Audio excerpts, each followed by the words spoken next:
New York, one of the most exciting cities in the tri-state area. It's Late Night with David Letterman. Tonight, John Candy and Joe Flaherty from SCTV. And wrestling great Killer Kowalski. Rita Stippo with home movies. Sitcom pilots for Dave. Pieces that won't be on the show. And stupid pet tricks. And now a man who only wants a hot meal at a fair price, David Letterman.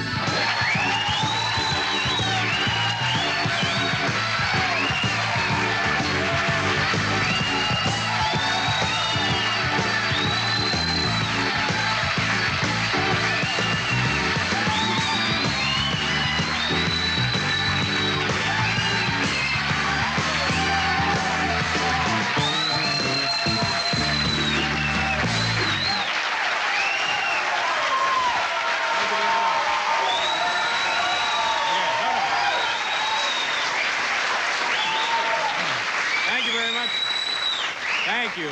Good morning. Welcome to Late Night. My name is David Letterman. How many of you think I walk funny, huh? Just something there. I'm not sure. Apparently my mother tied my diapers wrong was the problem. Boy, have we got a show. What is the weather like outside? Is it still warm here in New York City? It was almost spring-like, wasn't it? Other parts of the country, it's not still a little nasty, ugly weather. And I get concerned, you know, if it's too cold, too many days in a row. I think something has gone wrong, you know? On the other hand, in the summertime, 3 or 4 days in a row, it's about 90, 95, gets up close to 100. No relief in sight. Guys walking around, their tattoos are beginning to run, you know? I think to myself, well, maybe we've just broken out of our orbit and are getting closer and closer. I worry needlessly about stuff like that, so I hope things clear up. Did I tell you who's on the show? I guess not. I just arrived, didn't I? We have a great show for you folks here tonight. I'm certainly glad you're with us. From a television show also on this network, SCTV, John Candy and Joe Flaherty will be joining us.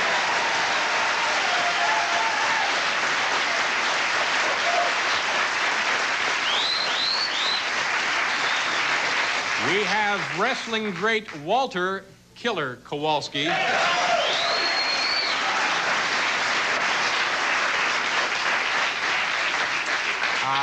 We have a couple other things, some surprises, but the real reason, not that all this other stuff isn't reason enough to be here, but the real reason you should be excited about being here tonight in this studio, stupid pet tricks.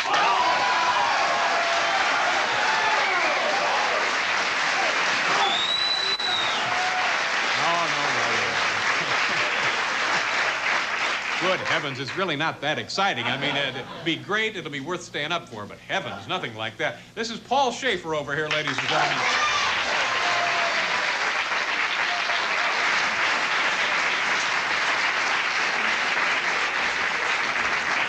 Oh, boy, I'm terribly excited. We've only been on the air a couple of days, and tonight we're debuting a very special segment, a new feature on Late Night. It's called Home Movies. And by home movies, we mean home movies. Here with our first installment of Late Night Home Movies, Rita Stippo, ladies and gentlemen.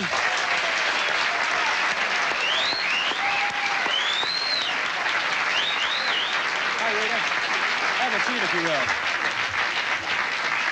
Now, Rita, the home movies that you have brought us this evening, you took yourself? I did. And how long ago were they made? 1954. What kind of people laughed? What kind of equipment did you use? Simple 8mm camera. Mm-hmm. And no Super 8. No Super 8. This was pre-Super 8? Yeah. Mm-hmm. Yeah. I suppose that really opened up filmmaking for you when they came out with the Super 8. Huh? I can't tell you. What are we going to see? We're going to see a New Year's Eve party with my family, mm-hmm. and we're making a lot of noise and having a lot of fun. A lot of noise, a lot of fun. Now, this was New Year's Eve 54 or 53, 54? I think it's 53 going, no, must be 54 going into 55. Okay, so this would be, all right. It's not that old. Now,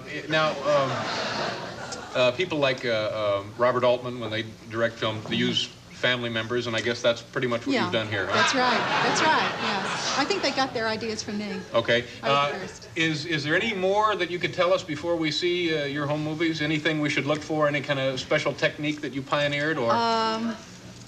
Well, I really can't think of anything that was special at that time, but just practically basic movies. Basic home movies. Home movies, okay. yeah, I'm afraid. I guess with that, we're about now to see the much talked about Rita Stippo films.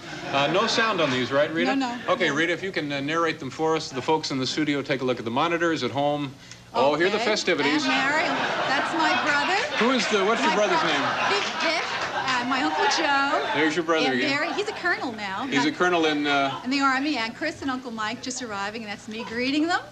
You have a little crown on there of sorts. Tiara, yes, yeah. I was very regal that night. Now we're having dinner and drinking Daddy's wine. That's my father, Mom on the left. We also saw this in The Godfather, I believe. Yes. Who's all balloons? Oh, yes, we had a fun time. You know you're having fun when you got balloons. Yes. And you look a little, this is you. It's a lovely dress there, Rita. It's what I'm almost wearing. Okay, now this is midnight, and we brought out the noisemakers. That's Mom and my brother Vic. Now this kid won't stop. No. He likes to kiss a lot. What is he doing now? What is his name? My brother Vic is a colonel of the Army. Oh, that's the colonel. Who's the guy with the mustache? That's my little nephew. Oh, the one in the back? That's Dad. That's Vic. No, the phony mustache. Or was that Dad? No, that's Dad in the front. That's not phony. That's Uncle Mike. The little kid in the front is now a vice president at Lehman Brothers. Apparently they have no dress code there, huh? Aunt Mary again. Well, yeah, I think we broke out the champagne. So how many people were in the cast, Rita? I think we had a cast of 14. Now, Dad fell asleep. Yeah. He fell asleep. It's lights out for that guy, huh? Yeah. He had a little headache the next day. Yeah. But we were having a lot of fun still. Well, it looks like a lot of fun. Champagne does things for you. Oh, my God. All hell is broken loose, Rita. This is ugly. Aunt Mary and Aunt Phil. Good heavens.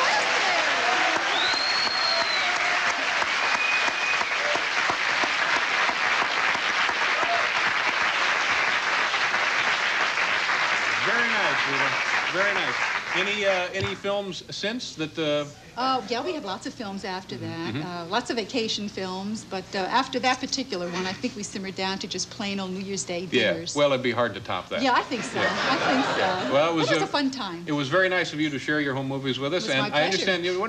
Tell us where you work. I work at NBC. NBC. Yeah. Congratulations on your job at NBC, if that's something to be congratulated on. It certainly is. I love In my case, it is. We love having you back. Thank you. It's Really fun to be do. back, Yeah. and I appreciate your Good home luck to movies. you. Rita Stippo, ladies and gentlemen. Coming up, John Candy and Joe Flaherty from SCTV.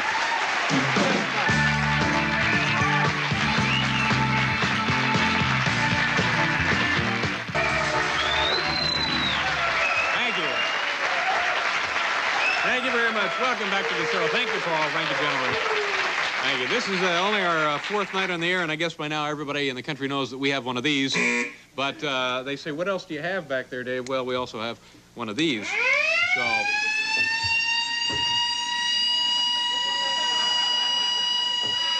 Okay, my next guest, it'll turn off in just a minute.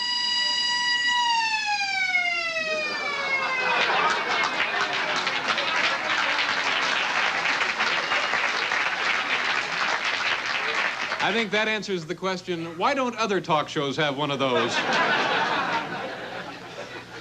Well, drive safely. Thanks for watching. Good night.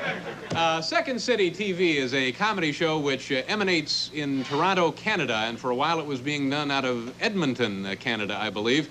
It's a terrific show, and it's on every Friday evening at 12:30 here at NBC, and perhaps one of the fastest, most... well, I'm lost here. Let me just start over. Quickly becoming one of the most popular comedy programs on the air without a siren. The magic of SCTV is attributed to the fine writing and performing. That's certainly the truth. Two of those folks are with us tonight, John Candy and Joe Flaherty.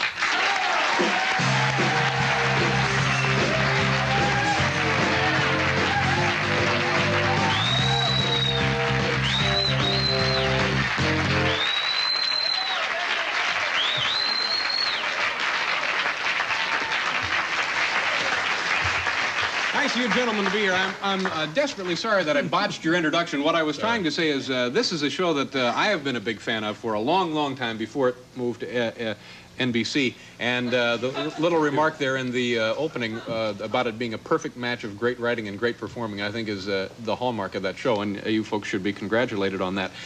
Tell us about yourselves, eh? As they say. Joe, you are from originally not Canada, somewhere else, or Yeah, from Pittsburgh. Canada? I'm from Pittsburgh, PA, and That's it? Come on, Pittsburgh.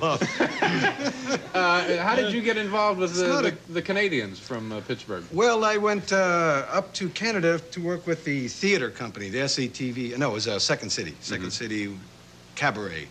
And we wanted to open a theater up there, so we went up and cast some people, very good people up there. I was surprised to see the talent just sort of floating around in Toronto. Matter of fact, Paul Schaefer, your musical director, was up there at the time doing Godspell. Hey, Paul, how are you? Yes. See you again. Shut up.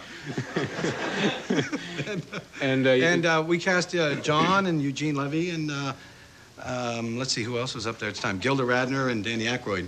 They were in the original stage show. Yeah. So from there it was. What is SCTV or Second City? What is that for people who may not really know what the organization is out of Chicago? Want me to say it? Sure, John. Why don't you try one of these? Oh, okay, that's a tough one, though. Second City started in Chicago in 1959. It was originally came out of the University of Chicago when it was the West Compass Players. It was the University of Chicago didn't have a theater department, and they created their own. They being Elaine May, Mike Nichols, Severin Darden, Del Close, Bernie Solins, Sheldon Patinkin. There was a lot of people who I think Ed Asner was part of that. Shelley Berman. Harry Truman. Harry Truman was part of that. He had great stuff. A lot. Oh, he was terrific, funny. The yeah. blackouts he came up with. Oh. Little known fact about him, the group scenes that he did, were very risque at the time. Oh, is that right? He was very, very, very funny man. What was what's the Learned a lot from him. what was in fact, some said that you were the next Harry Truman for a while. Yes, they did for a long time, and there's been a curse on my back. Yeah. I've been trying to change that. But damn it, you can't sometimes. No, I know. People won't get off, you know? What does Second City refer to? What does that mean? Second City. What? It was an article, I think, in the New York Times, wasn't it? There were New Yorker magazine. New Yorker magazine saying Chicago was second to New York in everything, in every way. Which I don't know if everyone believes that or not. Chicago's a fine town. It is. Toronto is a fine town also, where Yes. you guys are now doing the show. Pittsburgh's a fine town. Pittsburgh is all right too. Didn't get a huge response. What about Monterey? Beautiful place. Now, when you were Queensville, another place where I'm from. Queensville, and this is in Ontario, Yeah. outside of Toronto. Yeah. Tell me about doing the show from. No one? No one from Queensville? Tell me about doing the show from Edmonton. Is this Well, what the last cycle of shows came out of there? Yeah, we're notorious for selling out to the lowest bidder, We ended up there. Now, how does that happen? no. This is a major Being bitter. network television extravaganza, and they're doing it in Edmonton, a city of how big? Oh, geez, it's 800,000 people now. Well, It's growing every day. It's a big city. It's boomtown. Edmonton. While we look up the exact population of Edmonton, we're going to take a break. We'll be back with John Candy and Joe Flaherty.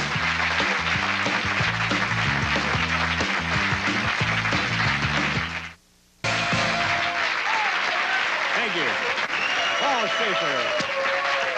Welcome back to the show. Joe Flaherty, John Candy are here, and we were just, SCTV was the last season of shows produced in Edmonton. Yeah. Now, again, that's not really Los Angeles or New York or any of the cities that we mentioned. How did it end up there, and what was it like doing it there? Either one of you guys. One of the owners of the show, our show's like the movie The Producers. Kind of a tax deal? A number of stuff. All right, I'm being bitter. Didn't come through with that per diem. I can say that now. My lawyers talk to me. I'm clear. One of the owners, Dr. Allard, owns a TV studio in Edmonton, and as a result, that's where we did the show. It was his studio. That's where we worked. Yeah. Was it a nice, enormous complex? Not an enormous complex. It's It was nice. very small, tiny little place. The staff and crew there were great, and the director there, John Blanchard, incidentally, who shoots all of our stuff, he's really good. The show looks terrific. You would Yes. not guess that it comes out of anything less than a first-rate The operation. city takes a bad rap, but it's a real nice city, and there's good people there. Yeah. everybody was working real hard on the show. Any problems with doing a show out of Edmonton? Getting people there. Yeah. We were begging a lot of people. Yeah. That's true. The technology in Edmonton is okay? Well, for the, yes, it's a very modern city. It's a boomtown. It's just sprung up. There's oil there, you know, so... They got color TV last year. That was real nice. What about the control room? You ever have any trouble with the... With the control room? Jeez, no, not really. You know, there was some... was that on one of those? I don't know. Ah, the control room. We copied these and distributed them to the audience and our guests, and there was, you never had trouble with hockey coverage? Oh, on Wednesdays, yeah, there you on Wednesdays. Go. You should have just said hockey. Oh, hockey was the I thought that word, was my cue, hockey. Okay. It's the Edmonton Oilers. Our crew would leave on Wednesdays to cover their game. Oh, yeah. So we would just kind of hang around. And we'd wait till they got back, and then we'd shoot somewhere. Okay. I love your show. We're going to take a look at some videotape of, I guess this would be a night when the control room was there, huh? I hope so. This, what, you want to tell us what we're going to see, Joe? Oh, yeah, this was a Thursday night, so this was fine. We did a Godfather parody, and This is terrific, by the way. I'll back you up on John this. will back me up on this, because he's a beautiful, beautiful Thank you human so being. much, Joe. We did Seriously. a parody of The Godfather. I was Guy Caballero and the president of the imaginary station, SCTV. And my personal life was somewhat like The Godfather. Now, in the movie, there was a scene with Al Martino and Marlon Brando. Brando was a godfather, and Martino was his godson. And we did a takeoff on that. I was playing the Brando part. John was playing my godson, but he was Johnny Pavarotti, Luciano Pavarotti type. So, and this is that scene between the two of them when he's asking him for I need a favor. A favor. Okay. Caballero, this part in this war opera is perfect for me. But this conductor, this Leonard Bernstein, he don't like me. He's saying the part is no good for me. I'll never get the part. Don Caballero, what am I going to do? What am I going to do? What am I going to do, Don Caballero? What am I going to do? You can act like a man, that's what you can do. Now, you leave this to me, and within a month, I promise you, you'll have that part. A month is no good. They start rehearsals at the Met on Monday. Well, look, I'm going to talk to Tom Hagen, my consigliere. I'll send him to New York. He'll talk to this Leonard Bernstein fella. Well, this Bernstein, he's a tough guy. He won't listen to anybody, you know. Yes, he will. I'm going to make him an offer that I think will be to his liking. Don Caballero, I don't know how to thank you. If ever there's anything you want me to do for you, just don't hesitate to ask me. Well, you can start by offering me some of that provolone. No way. Come on, give me a little bite of that. No. Come on, share that.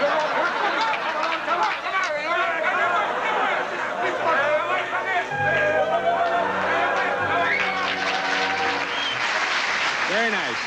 Very nice, gentlemen. We're going to pause here. We'll be back in a couple of minutes to talk some more with John Candy and Joe Flaherty.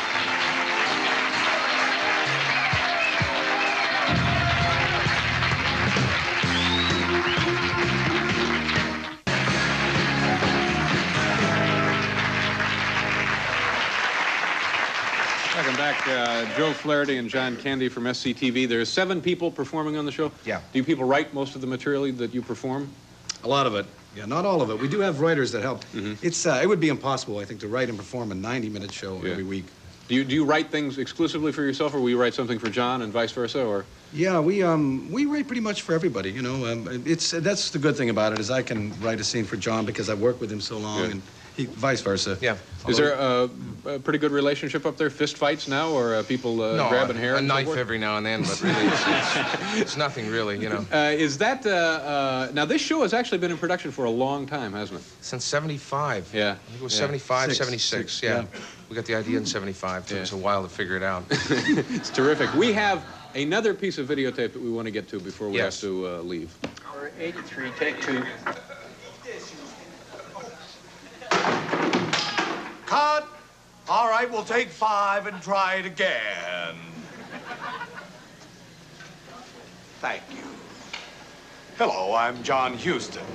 I've been directing Shelley Winters all day long. And what do they give me? Light beer. Here, Mr. Houston, try the cow. The cow? Sure, the great malt liquor from Blitz. I wonder why they call it the cow. She's loose! Give me that kite! I know you've got kite!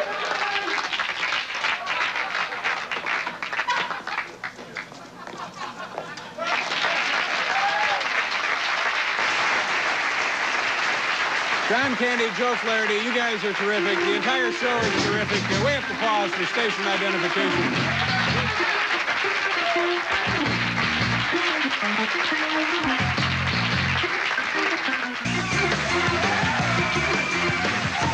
Oh, my! Oh, my! Thank you very much, Paul Schaefer. We have plenty of fun while you folks are away. Welcome back to the show. As you may or may not know, it has been about 1.5 years since the last time I had my own show, and in the course of that year, I became involved in a number of other projects that unfortunately didn't go as well as I had hoped. I thought tonight you might find it interesting to see just a few of the television pilots I made that never actually got on the air. This one was called David Letterman, Gate Crasher at Large. Each week I would show up at some kind of official function where I was neither expected nor wanted. And I liked this one. This was a lot of fun to do. This series was called No Bones About It. This was a situation comedy about a bumbling osteopath. In this episode, the fun begins when Dr. Dave has to reconstruct his boss's spinal column and put it back before he awakens from the anesthetic. Now, this was an ABC series that was originally titled Migrant Comic. And in this show, I played wacky field entertainer Arnold Ducky Keeman. Here I am seen doing my famous "Hi, where you from" routine to bored, disaffected youth right before they teach me some manners with a hoe. This was another good one. This was Open Occasionally, a zany situation comedy in which I played Donald Giesner, a former talk show host who moves to Shelby, Montana to take over the family hat store.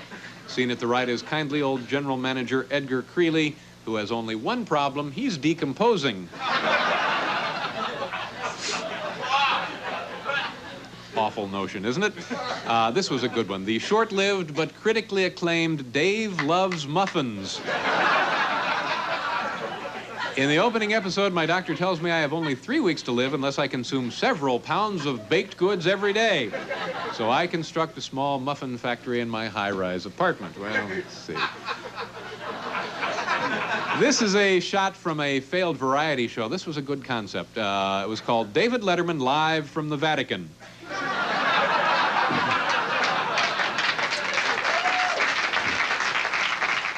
There I am waiting for the opening act to finish up. Lastly, this was great fun to do. It was called Don't Drop 'Em. Dave's a washed-up juggler who needs a gimmick. Anne's a widow with 4 adorable newborns. When they get together, everything's up in the air. 8 o'clock Eastern, 7 o'clock Central Time. Just a few of the programs that never got on the air.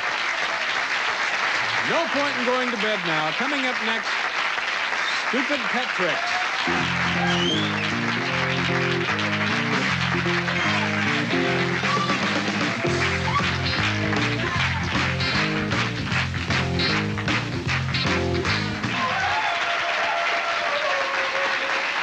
Hi there. It's our feeling that everyone who owns a pet has at one time tried to teach the animal to do something peculiar. So we have placed ads in newspapers around the metropolitan area to try and get folks who have taught their pets to do something peculiar or stupid. Of course, we do not believe the pets are stupid, but sometimes the little tricks they have been taught to do seem to be that way. So now we'd like to present to you our first installment of Stupid Pet Tricks. No, not yet. Our first participant, Jean Meadow. Jean? Hi, Jean. How are you? Nice to see you. This is This is Cindy, yes. a handsome-looking dog, if ever I saw one. Now, what will Cindy do for us, Jean? Well, Cindy is a very affectionate dog. She's a lover, and she's going to show you how she kisses and hugs me. Okay. So we'll have her do that. Cindy? Cindy? Cindy? Hello, Cindy. How are you? It's a very nice dog. Oh, yes, you sweet. love me. You love me? Yes. Yes, you Do love kids like me. to be alone? Say hello to David. Hello, Cindy. Say hello, David. Yes. Okay. That's Yes. it? Oh. Thank you very much, Jean. We're going to take a look at that now through the miracle of slow motion instant replay. Jean Meadow and her dog, Cindy. Oh, yes. Sometimes it's more exciting in slow motion, isn't it?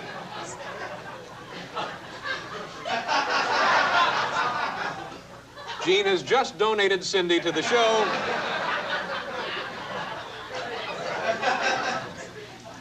Goodbye, Cindy. I wish I could do that. Kathy Ahern is our next participant, and her dog is Muggsy. Hello, Muggsy. Kathy, how are you? Nice to see you. Hi, Muggsy. How are you? What does Muggsy do? Well, Muggsy will sneeze for you. Okay. All right. Muggsy, Cookie, sneeze. No, no, that. Pretty impressive. Stay. The other thing she'll do is we have one right over here. This is for Muggsy? Ah, yes. Okay. Stay. You can hold it right there if you want. Make I'll her hold move a distance. I'll hold the phone, for it. and Muggsy will do what now? She'll go answer it. She'll answer the phone. Why don't you Okay. back up and make her work a little bit? Oh, sure. Okay. Well, All right, and lower it she's just a looking. bit. Okay. She's looking. She knows what she's Here doing. you go, Muggsy, Muggsy. answer the phone. The phone's ringing. Answer the phone. Answer the phone. Quick. There you go. Sit.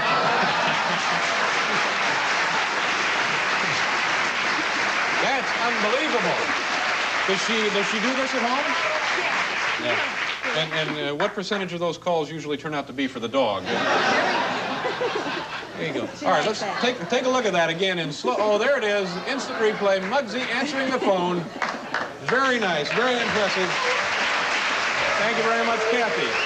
Goodbye, Muggsy. Our next participant, Lanny Traeger, I believe, and Angel.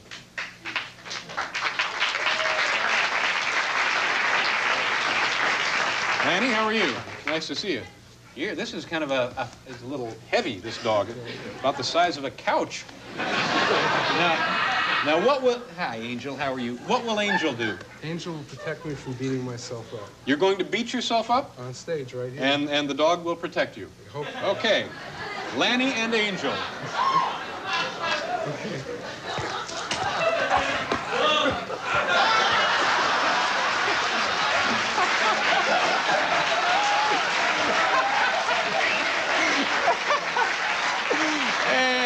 Boy, nice going, Angel.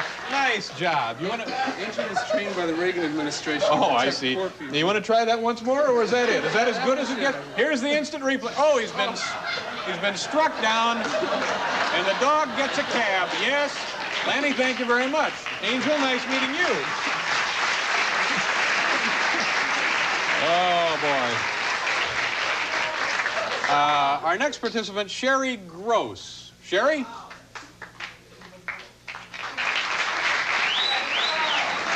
How do you do, Sherry? You have, that's not a dog, that's a rabbit. You knew that. Okay, and your rabbit's name is? Thumper. Thumper. What will Thumper do for us? First, she's gonna ride a skateboard. Thumper will ride a skateboard.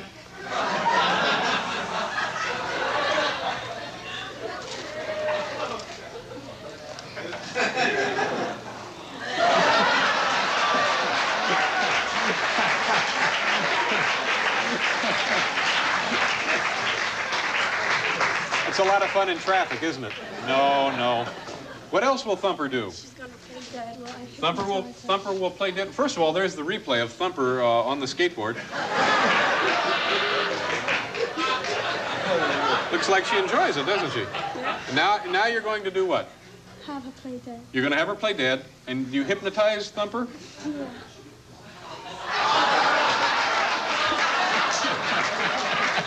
That's it? It was very nice. Thank you very much. Sherry Gross and Thumper, thank you very much. You want to see the last? Here's... Oh, yes.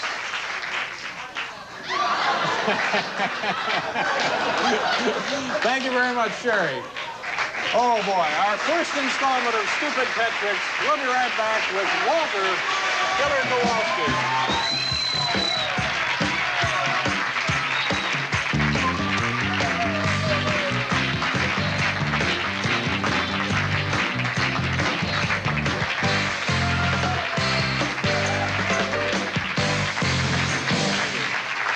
Thank you very much. I want to thank all of our participants and their animals for making it a wonderfully successful Stupid Pet Tricks tonight. One of the meanest men ever to step into a wrestling ring, it says here, was Walter Killer Kowalski. In the in the era of Gorgeous George, Nature Boy Buddy Rogers, and Yukon Eric, the Killer was the most feared and most loathed of all.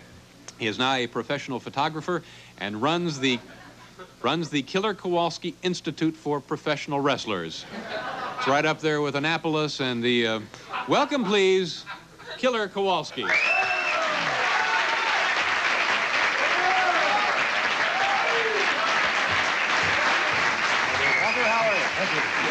Have a seat there, if you will. Yes, sir. Sure. Let me ask you something here about this introduction. It says that you were the most feared and most loathed of all. How would we prove that if we wanted to? Most loved. Oh, is it supposed to be loved? Loved, yes. No. That was a typing error. Oh, a typing error. Oh, so you were the most loved. Well, that's right. Yes, David. Well, that's good. How many years have you been wrestling? Oh, years. Quite a few. Quite a few, Yeah. yes. How does a fellow, as a youngster, become a professional wrestler? You know, to break into the sport is very, very difficult because most wrestling promoters don't even want to talk to anybody who is aspiring to become a professional wrestler. Why don't they want to talk to people? Because they never prove themselves. They can't afford it. You know, with television, a lot of wrestling's on television, and you're drawing big houses. In fact, professional wrestling is the most watched sport and most attended sport from any other professional sport there is. Mm-hmm. Because we have wrestled so often, so that's all that accumulated together produces a tremendous What would be the attendance. next sport after professional? Well, most of the sports are seasonal. I guess baseball probably has the longest season. Yeah. So how did you get started then? If nobody was talking to you, and then what happened? I went to a professional wrestling school in Detroit, Michigan. I was a young kid working out at the YMCA, wrestling at the YMCA, and this wrestling promoter in Detroit heard of this big slob, and he talked me to entering the profession. And I said, no, I don't want nothing to do with it. I said, I want to constantly hear bells. I still do hear bells, birds singing, things like that. You do? Really? You don't? I hear sirens occasionally. And sirens, too. Yeah. So, you know. How did you get the name Killer? I'm guessing your folks didn't give you that name. When I started wrestling, his name was Tarzan Kowalski. Tarzan Kowalski. A little incident happened in Montreal. You just changed it. A lot of people in show business do that. They'll change their name. Yeah. Had a good ring, Killer Kowalski. Killer Kowalski. Happened a little incident in Montreal, actually, the way it happened. I was climbing the top rope. I jumped off the top rope. I meant to jump on the guy's head, but he moved. And I grazed his cheekbone. I missed him. Mm-hmm. He had a very bad cauliflower ear. Cauliflower ear is very hard. Blood flows to the ear, congeals. But his cartilage had broken his ear. And when my shin bone touched his cheek, it knocked like you would knock a fly off the table. That's where his ear went, rolling across the ring. Really, yeah, the referee says, you dirty slob. He says, you're not supposed to jump on him. I said, yeah, well, what the heck. He pushed me across the ring. He starts, this was Yukon Eric. In fact, a lot of publicity on that. He starts screaming, howling, my ear. I said, what's he howling about? I don't know, something about an ear.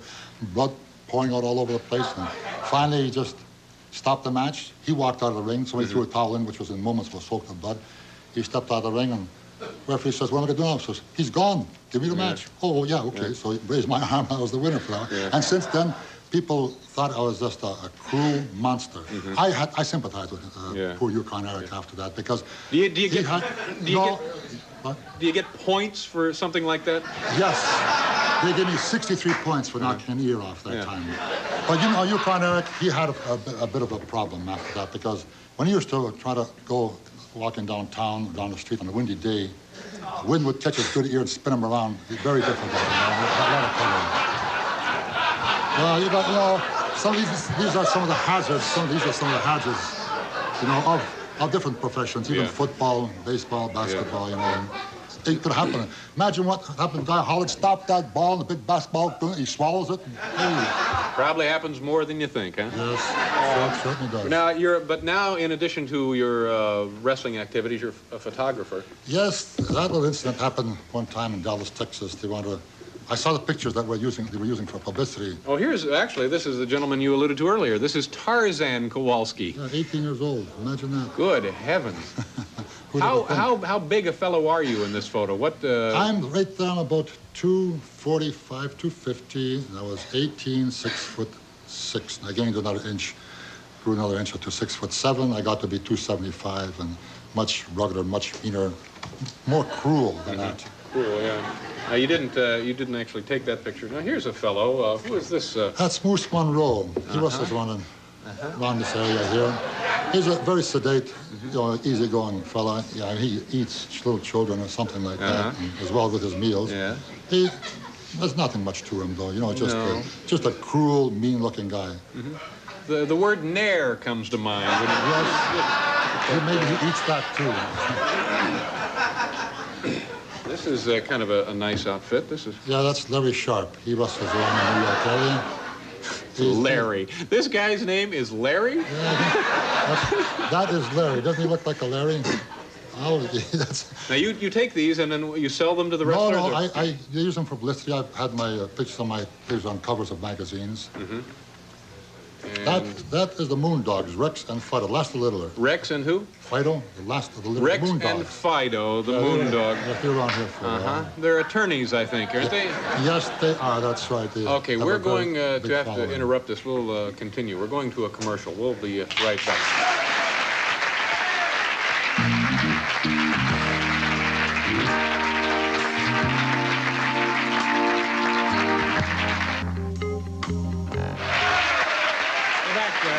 Kowalski. We have a couple other photographs. There are people in this country who believe that wrestling ain't on the up and up, that it's fixed and that the matches are predetermined and that... You know, most of the fans who mention that are all television wrestling fans. You sit home, watch wrestling on television, it is a commercial. There's a guy my size wrestling somebody half your size.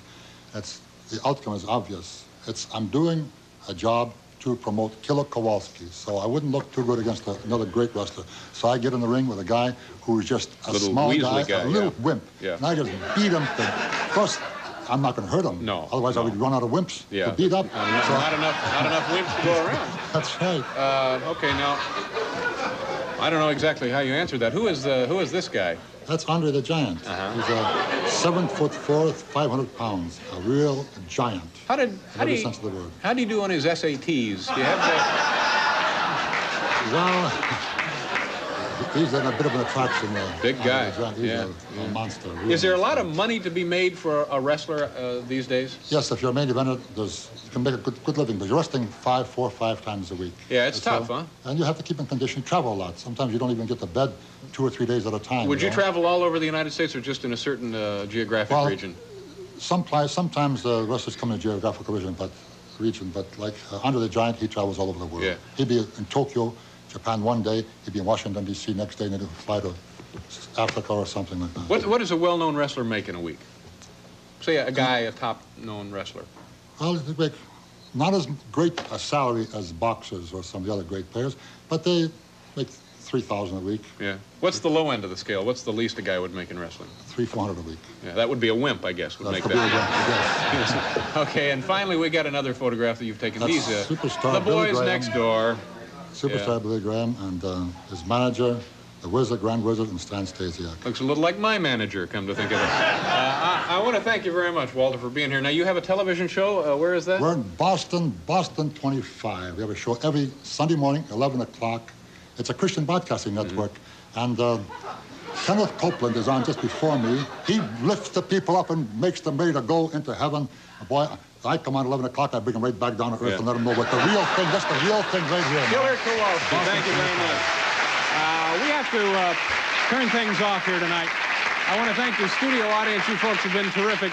And, of course, Paul Schaefer and the gentleman in the orchestra, Bill Wendell, our announcer. Now, coming up Monday, humorist Henry Morgan, pitchman Dave Clark, Francis Ford Coppola will be here. Also a feature we like to call Celebrities and Their Business Machines. And a look at the fabulous February 8th Day Parade here in New York City. The theme this year is Cardboard on Wheels. Have a good weekend, folks.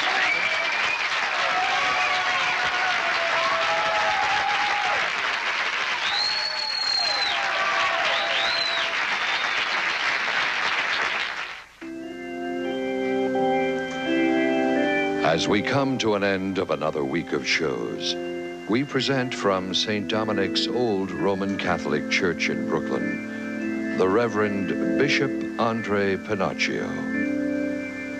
Come unto me, all ye that labor and are heavy laden, and I will give you rest. Matthew chapter 11, verse 28. Today marks the beginning of a weekend of rest. After being through the icy storms, stalled subway cars and buses, and facing above all a tyrant boss who doesn't understand why we are late for work. Dear Lord, give me courage to make it through Monday. Thank God it's Friday.